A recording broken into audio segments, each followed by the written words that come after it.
You're listening to E-Commerce Fastlane, episode 71.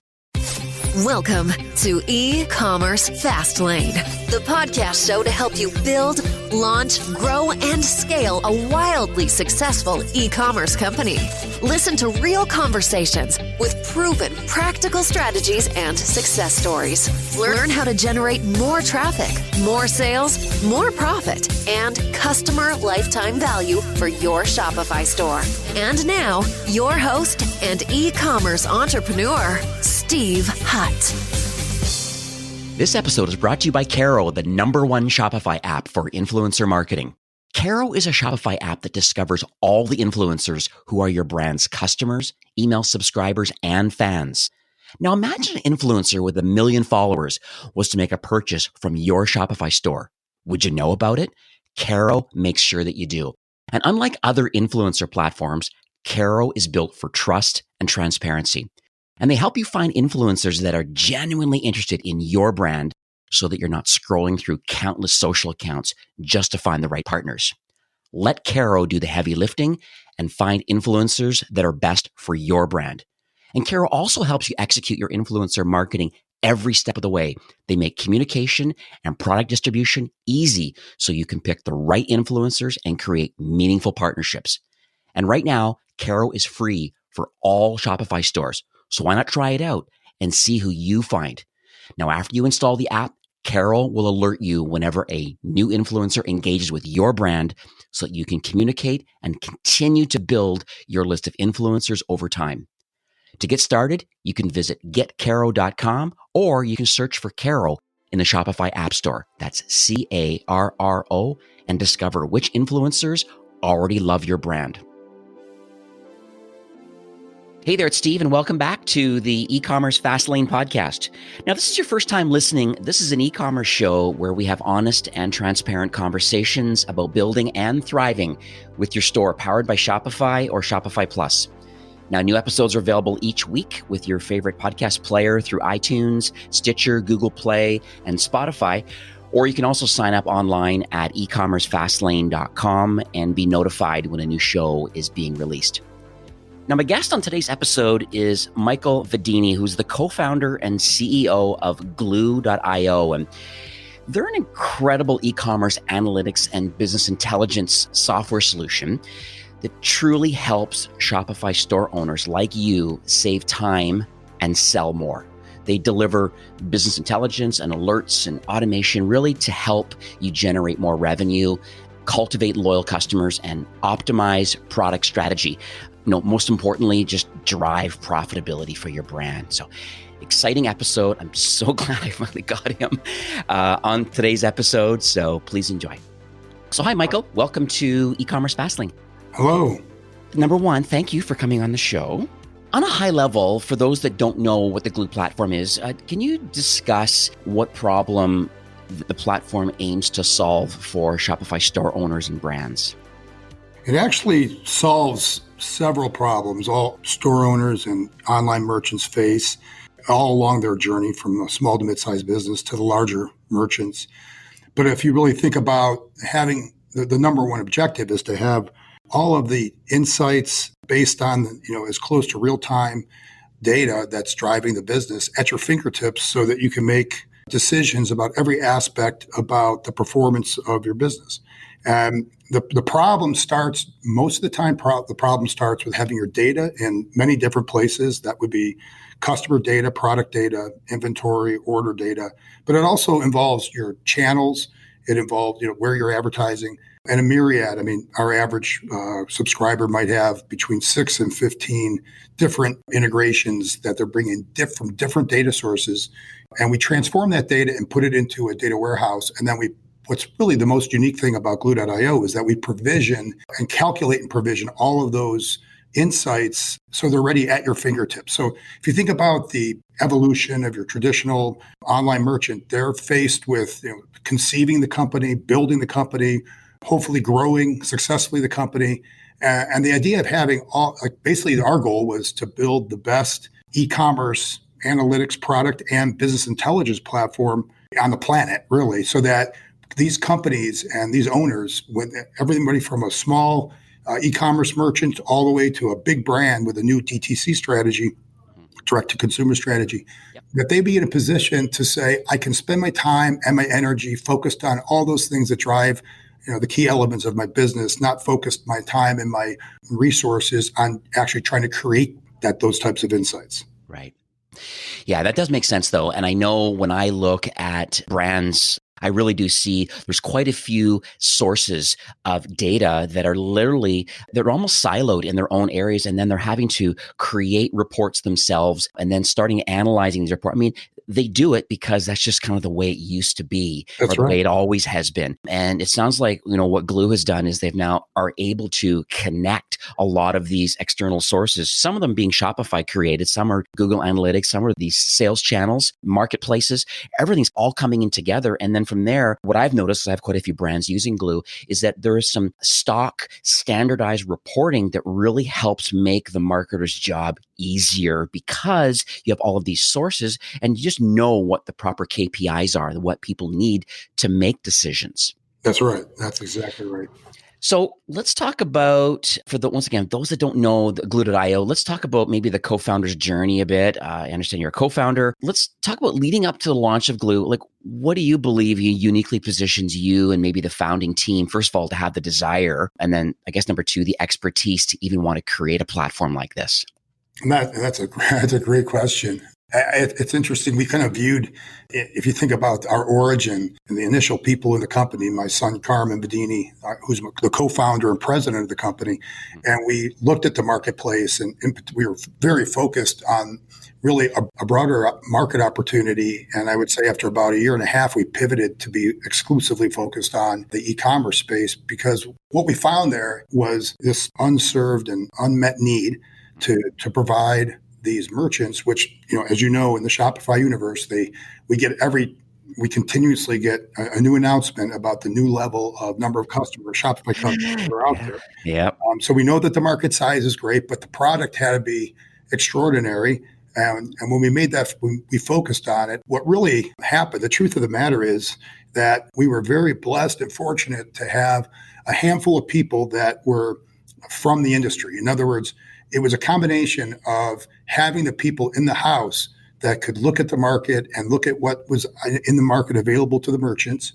I mean, there's a lot of converging factors if you really think about it. There's the explosion of just online purchasing. I mean, I think right now we're at like 2 trillion, going to $4 trillion dollars of our GDP is going to happen online. We saw the need for the offering. We happen to have a handful of people that are from the area that were on the team, that just the energy just started building behind what we saw as the opportunity.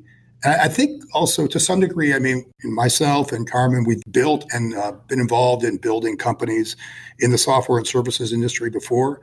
And so I think it was a combination of a general vision for what we wanted to get done, but also really just very fortunate to have a team come together that had the knowledge and the insights of this industry. Right.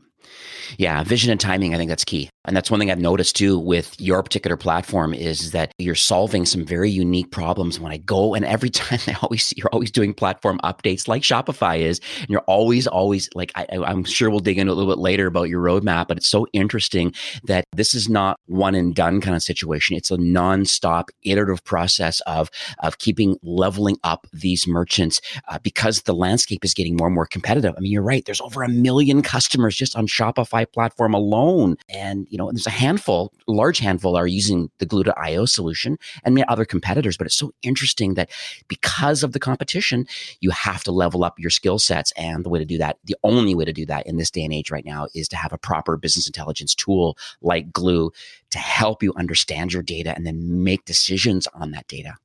So I noticed that you're not listed, this may be intentional, but you're not listed in the Shopify App Store. Was that more of a choice? That's an excellent question. We did make, and by the way, we are now in the Shopify App Store. Okay, good. As of 60 days ago. Okay.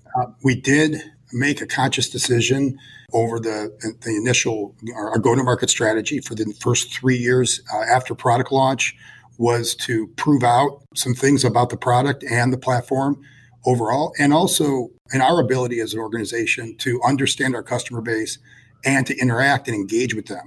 One of the things about this business I've been in business for 35 years, and all of us, we never stop learning. We never stop learning and growing and figuring out. In fact, a lot of the things that we've learned, had we been more astute, we probably would have listened to more podcasts and read more books and talked to more people. Yeah. That's the truth of the matter. But the reality is that what's really fun is that when we go back and whether it's the pivot that we made, whether it's decisions we made about the developments of our product and our platform, we look back and we hear people talk about these same things and we're like, oh yeah, we did that. And unfortunately we did it after we spent a bunch of money and time maybe doing something wrong. But to your point, it all comes back to the fact. In fact, we kind of have a joke around the office that it's like, if you're a fan of Game of Thrones, we always say, no matter how hard you fight and continue to win battles, the White Walkers are coming. We got to find there. We're never done. As far as I'm concerned, we celebrated our 5-year anniversary, and we are literally just getting started on what the opportunity is, but really what the market needs. There is just an incredible amount of further development and ways to satisfy what the need is out there for companies that are trying to grow their businesses in this space. Mm-hmm. Here. I'm all in for that. That's one of the reasons why I launched this podcast and why I have e-commerce Fastlane. I think there is an education gap out there, but there's also a thirst for that knowledge also. So that's why I syndicate and curate and write some content, and then also have opportunity through partners now able to interview them and talk about their problems that they're solving for Shopify, and have not a single source of truth for all things commerce, but certainly, certainly from the Shopify ecosystem, I'm certainly curating lots of really great content from partners, and hopefully creating some great shows to help move the needle for brands. So, Glue Now being one of them. I'm glad you're in the App Store now, so I didn't realize that as of this recording. This objection goes up a little bit on some brands that I talk to. They say, we're already in Google Analytics. There's also an Analytics tab in the Shopify admin. What's your take on that kind of idea? It's like, well, what are you getting with GA and our Analytics tab inside Shopify versus what's available inside Glue Now? Fabulous question. It's at the center of our daily conversations with our prospects and customers. Okay. Well, if you think of it going left to right in terms of what the total Glue subscription provides you, let's first think about all the integrations, of which right now we have over 70 integrations that are standard to the product and platform, and we're adding about 25 to 30 integrations every quarter. So you have this incredibly never-ending list of sources that our data is coming from. So first of all, you've already left behind the majority of any single point solutions that are only concerned with the data on their own platform, or maybe even a couple others. But so first of all, you have to talk about where the universe of data and what's our ability to get it and transform it through an ETL process, and then locate it specifically for this type of business. And there are obviously a widening definition of what that means as more and more companies realize they have to have an online strategy and they're getting into this space. But you have to get into that warehouse transformed and ready to provide those reports. The other thing is that's very different is, if you think about it, a lot of companies think that because they purchased a BI tool that their job is done. And in actuality, that's the old-fashioned way of thinking I'm going to address my business intelligence objectives, because really the work's just starting. Right. At that point, I have to understand what are all the insights and visualizations and reporting that I want to provide to all the different parts of the organization. I have to build those reports and hopefully maintain those reports at some real-time level. And though in the old world, that represented a lot of time and millions of dollars of investment. To be quite honest, a lot of failed attempts to get the job done. You have to think of it this way: that's all pre-built. But additionally, and one last thing that makes it different is those single point solutions, or those places where you have a tab and those kinds of things, you don't necessarily have at your fingertips the ability to rapidly deploy. So if you think about, I'll give an example of a company that's going to be, in fact, we just had, I'll leave it unnamed, but one of the largest Shopify Plus stores in the country, right, and maybe the world, just left after investing quite a bit of time and energy and money into some other platforms and tools. And they realized, yes, we're going to have to abandon that, but it's worth it to make the jump to Glue now, because we're not going to be able to sustain ourselves in that other environment. And so the ability to deploy fast, so you can get that. So there's once the imports are over and you have your ability to look at that data like that afternoon. That's the type of deployment speed and agility that we're trying to bring to these companies. Right. Do you think there's any challenges, like, let's say for a store owner that wants to implement? So I agree with you that having access to this data into almost a data warehouse, all these different data sources, and then having some either originally created reports and then some custom reporting options available based on who needs it and who needs to action on the data. That's right. But on the flip side, though, do you feel that there are challenges of having to implement Glue or any business intelligence solution? Great question again. Okay. I mean, that really, these are all because so the difficulty of implementing or developing and implementing custom type solutions, which are always like the last layer of the highest level of reporting and insights, is it varies across the spectrum on the size and complexity of the company. What you find, we find often is that the out-of-the-box Glue.io does a great job for the companies that are, like, say, under 10 million. It gives them everything at their fingertips. There may be a few reports. Hey, I want a multi-store analysis, or I want a cohort or some type of analysis that gives me what I need. But on the other hand, right now, we just in the last couple of months added the company I was mentioning earlier, $1 billion brand. And you're talking about having pages and pages of custom visualizations hitting the warehouse and locating them in our Glue Enterprise platform, which gives visibility to their company for all the reports. It really depends on where that company is in their life cycle. Their ability to build and consume what they need. Even the mid-sized companies, they don't necessarily have all the talent that they need or want. And we have something called Glue Advisory Services, which is designed to provide. We're not in the business for the business of being in that services space, but we want to enable our customers. So when we know that they need that type of help, we try to make it easy to get done and affordable so that we can help them build those visualizations. And the other thing is we're familiar with the data.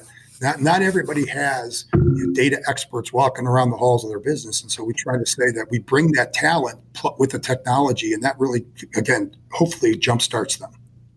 Yeah, I would agree with you on the maturity levels of certain brands, and that's one of the advantages of the Glue platform is that once all your data points are ingested, and then you're literally by that afternoon, you're able to have some default reporting in there to at least open up the dialogue about what is available. But then as brands scale, which is kind of what leads me into my next question, because there is the main, and you alluded to a little bit, but there's a main Glue platform, I call it. And then it's got a great set of features, analysis, and actionable reporting, things like that.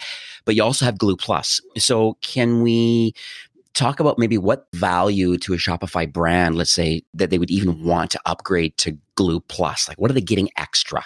Well, Glue Plus provides, so if you think about the e-commerce merchant with multi-store that wants to have the ability to have individual store level reporting, but then we want to aggregate that reporting across all the stores. And we can look at that across channels. We can look at across product. We can look at all those things, customers, products, orders. So if we're looking for the results, maybe we made some recent additional advertising spend in a certain area, and we're looking for our ROAS on a particular campaign or a particular amount of spending. Those things are all, of course, important at the store level, and they're also important at the enterprise level. And what Glue Plus lets you do is take those individual Shopify domains and then aggregate that data and produce some incredible reporting. The other thing it does is for a lot of our agency customers, you're talking about companies that may have anywhere between 25 to 200, 300 different customers. And let's say that they have a very pretty healthy and growing Shopify ecosystem that they're trying to serve. And they want to do it in a standard way, in one way. So we offer a very strong ability for them to, in a standard way, deliver it, like you referred to as the standard product, but also they have to address the individual needs. And Plus lets you have direct access to that warehouse to produce those custom visualizations, and then we tunnel those to the IO product so that, and what we mean by tunnel is we can locate and distribute those insights. And so it becomes a powerful platform for the agency. And I would say lastly, the big brands, one of their largest brands, which is a company out of Europe, they've got a number of different consumer brands. And those are teams of people from around the world doing their own thing using IO. But we have to bring that all together on a regional and global basis. We can't report only at the store level. And that's what Plus really does. prepping for the show, I know the Plus product as well. And it was interesting. I noticed two things about like advertising connections, like adding on like Amazon and Criteo, and looks like, Pinterest and a few things are on their way. Maybe if you're using ListTrack or Ometra or SendGrid, Klaviyo's there, and the MailChimps and .digitals and Brontos are already natively connected. But I guess when you upgrade to the Glue Plus solution, Emma is another kind of marketing automation. Looking at a few others here that's quite interesting. What if you already have NetSuite running as your ERP or Bright Pearl?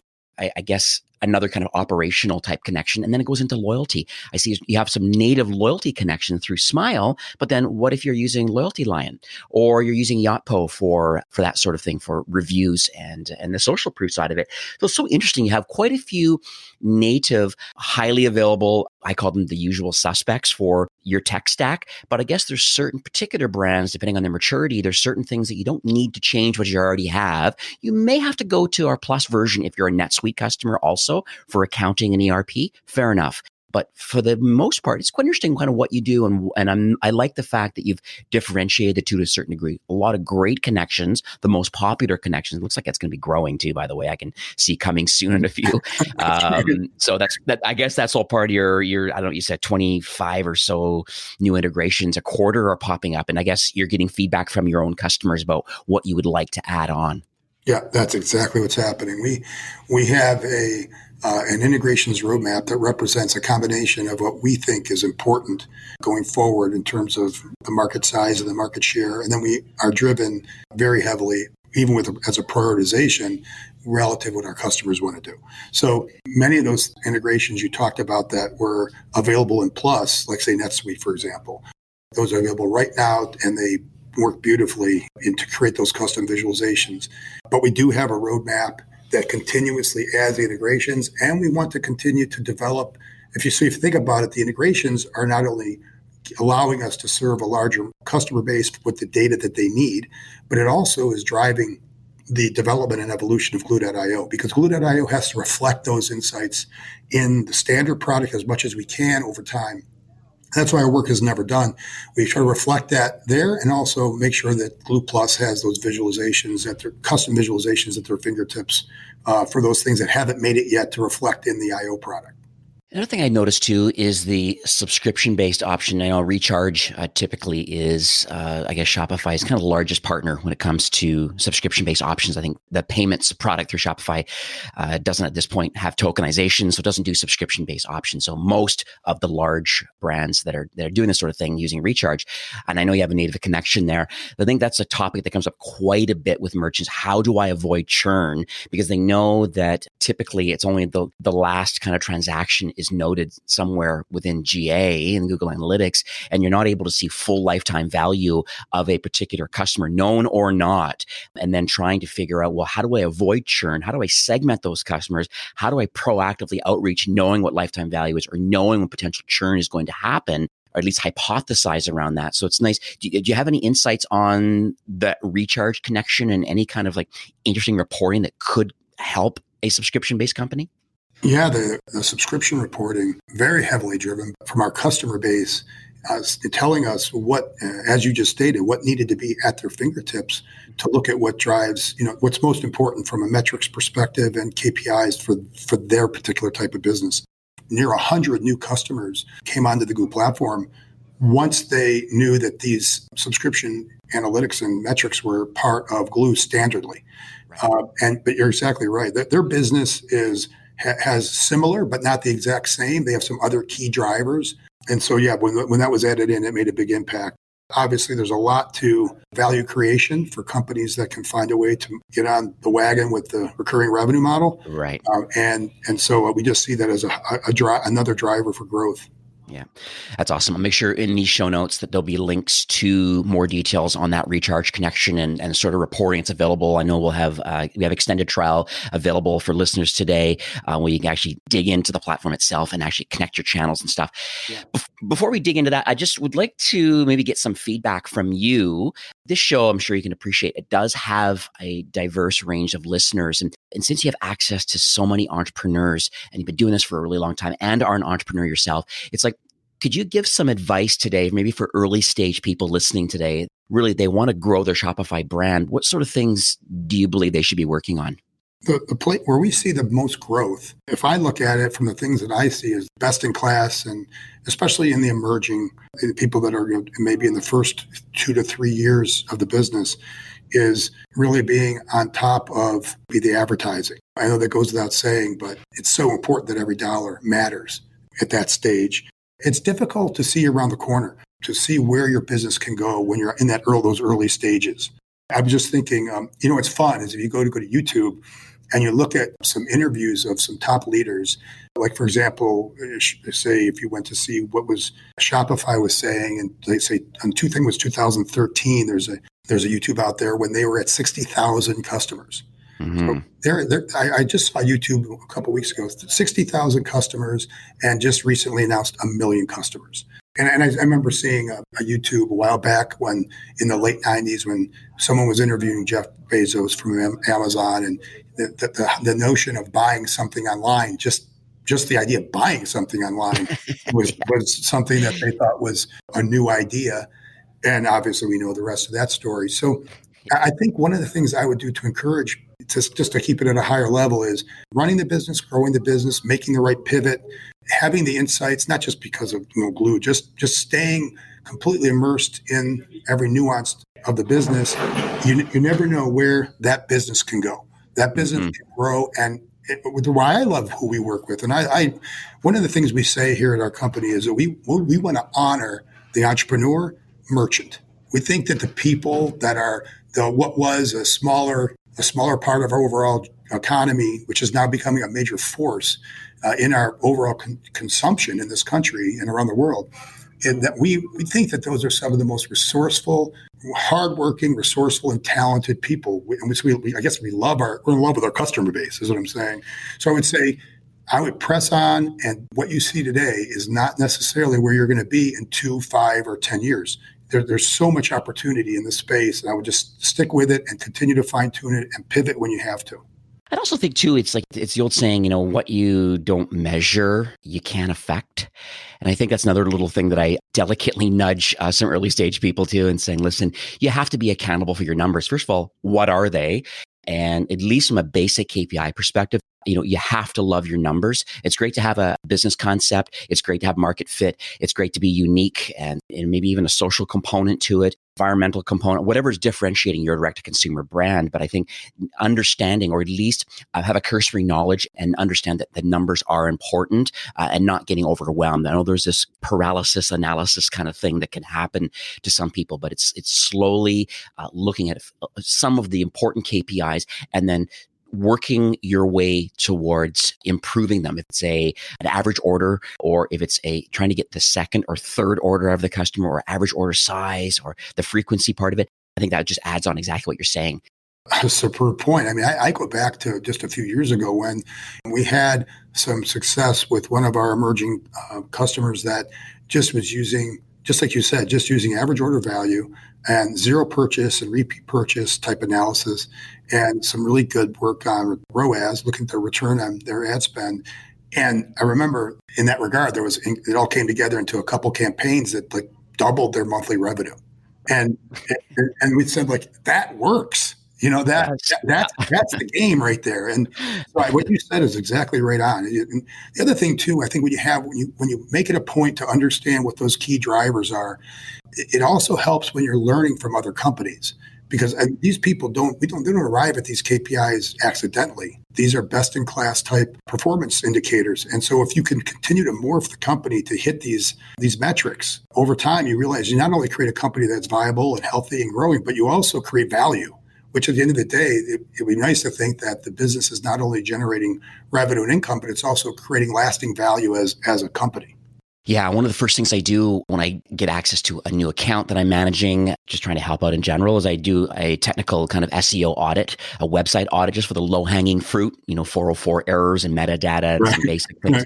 And it's so interesting to see who their competitors are in search, in organic search, and then the keywords that are missing. And it just opens up my mind. It's like, there's success out there. There's competitors that are fighting for the same quote unquote keywords that are also your keywords, or ones that you're missing, haven't even thought of yet. So you're right. There's enough intelligence out there to figure out where you fit. If you're early stage and there's some major players, there's ways of slowly working your way up. There's ways of using Glue or other tools to be able to figure out what pivots you need to make and what things you can focus on, these industry standard kind of KPIs.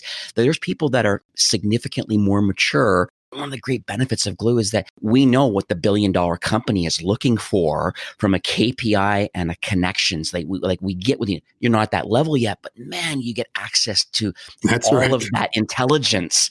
It's at your fingertip. You don't have to think about it and build these reports. And that's the challenge, I think, of other BI tools.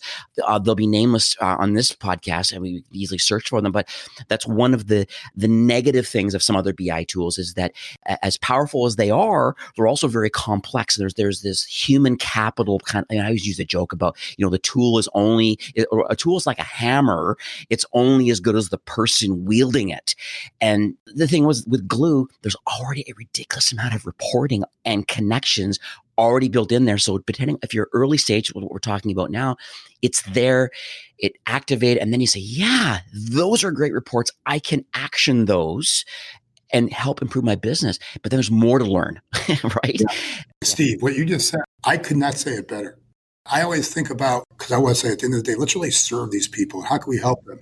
And I think to myself, if they have this ability and we could keep it affordable and and performing, it is, and we're adding things. Our alerts and our automations are going to help people get notified and help them actually affect their business. But we'll continuously get better at that, hopefully. But what you said is so spot on. Because if you said, what's the real thing? Or where's the real value creation that Glue was striving to achieve? It's like, how do you take world-class KPIs and metrics and insights that only the most wealthiest and big and complex organizations can have the people and the capital to deploy to get that at their fingertips and keep it real time? And it's like, let's bring that down to the merchant that just all the way down to the SMB merchant that maybe started their store a few years ago even. They're at $1.2 million. But you know what? If they get to 4 or 5 and then 5 to 10, it's transformational to themselves, their family, their employees, and their customers. And we love being a part of that, just the way you said that. Awesome. So what does the future hold for Glue? I mean, you've kind of teased a bit about some of these alerts and different things that are coming up. Is there any way you could, I'm not asking for the secret sauce, so to speak, but is there any things that you can publicly share about maybe what the 2020 roadmap may look like partner alignment, any innovation, things that are happening? What we really envision for the continuously striving, and I know it sounds probably trite, but we will never be done in our mission to be the best e-commerce analytics product and business intelligence platform on the planet. We say that in all of our stand-ups and all of our meetings, that's what we want to be. And so we're never done on that roadmap. Where we really think the ultimate place in the positioning is to really be a platform and a product for performance management at the highest level. And what we mean by that is where we take on as continuously as much the responsibility and the ability to provide the decision maker what they need in the most effective way. So I'll give you an example. If you take 2 things that we will be releasing in 2020, which is in the first quarter, we'll be releasing mobility. So we'll have a mobile application for Glue. And we'll also have our first, we do it in other ways, but our first real alerts, Glue Alerts release. So think about the person that is on the go constantly, which is all of us. Yeah. Especially in the SMB space, but we're all doing it. We're all traveling and we're all trying to run this business as best we can.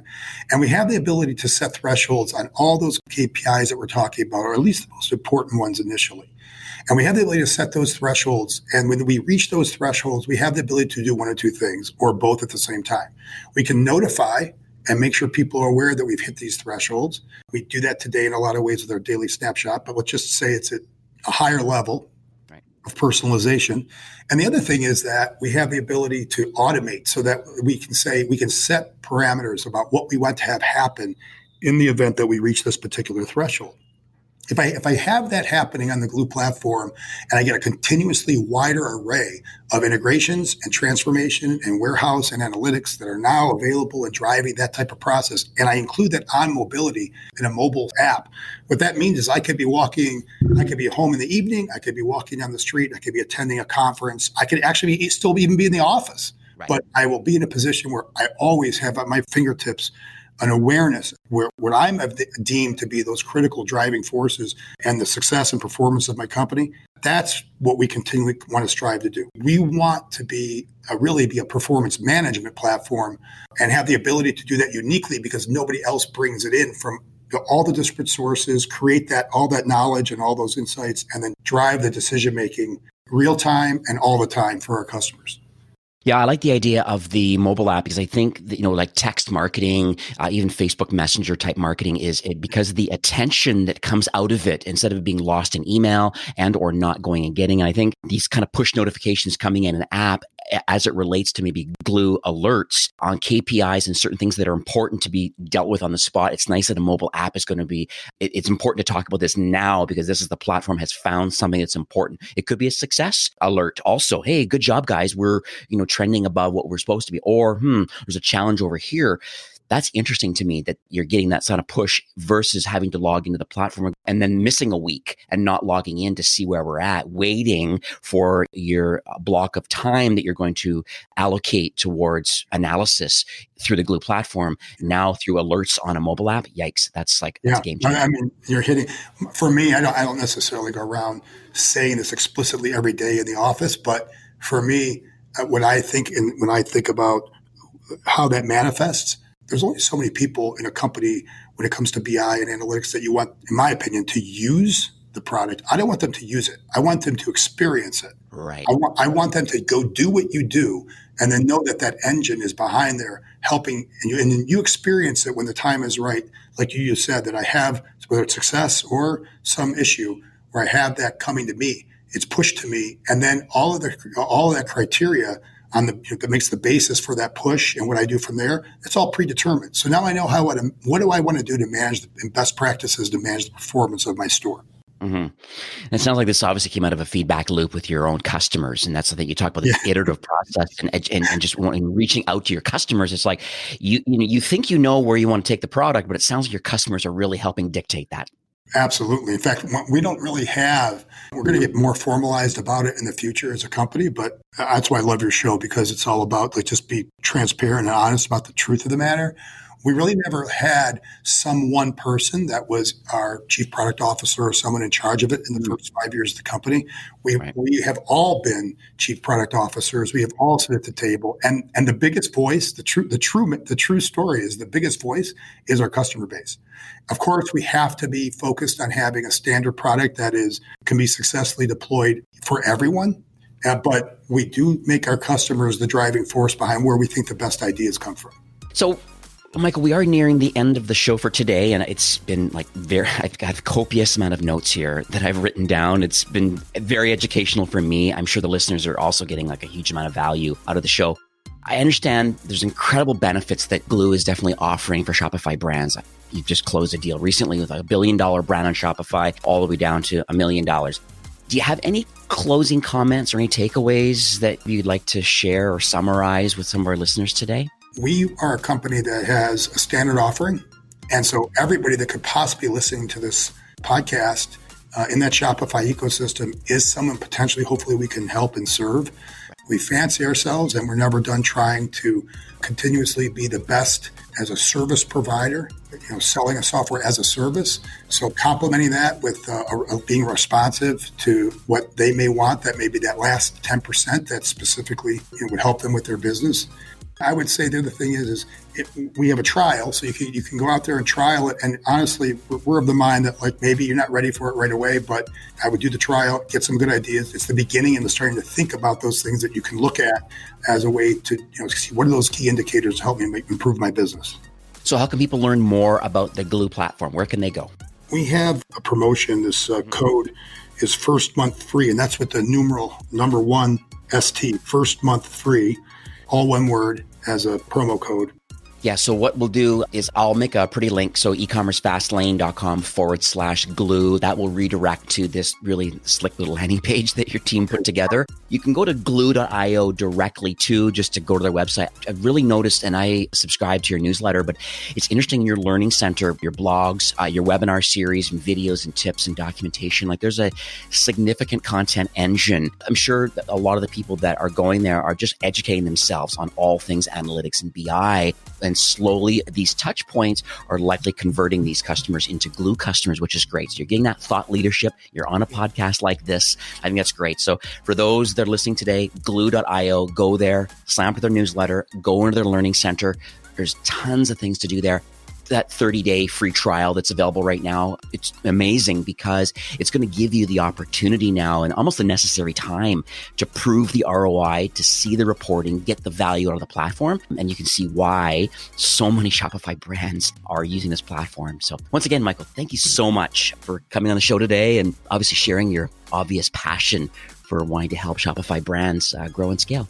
Steve, thank you. It was a pleasure. All right, take care.